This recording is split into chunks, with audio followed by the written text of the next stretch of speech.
দিয়েছে। ওনার সাথে ভগবান গাঙ্গুলি, বেনি মাধব রয়েছেন, একটা ধাপ পালিয়েছেন। হঠাৎ একদিন ভগবান গাঙ্গুলি ওনার বিরুদ্ধে প্রশ্ন করলেন, লোকনাথ, তোমায় দেখে তো মনে হচ্ছে তুমি কিছু চিন্তা করছো। তখন বললো, বাবা, আমি আমার পূর্ব জন্মের কথা মনে করতে পারছি। আচ্ছা। বলে কেমন?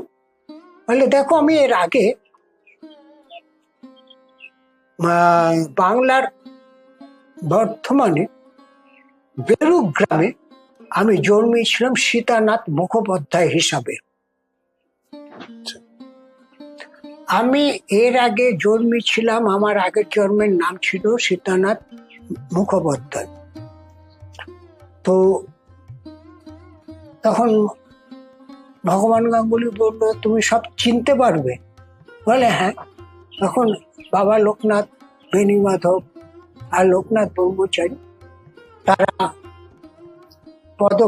পদব্রজে তখন আর গাড়ি ঘোড়া ছিল না, পায়ে হেঁটে, হ্যাঁ, পদব্রজে ওনারা বর্ধমানে বেরুক গ্রামে আসলেন এবং খুঁজে খুঁজে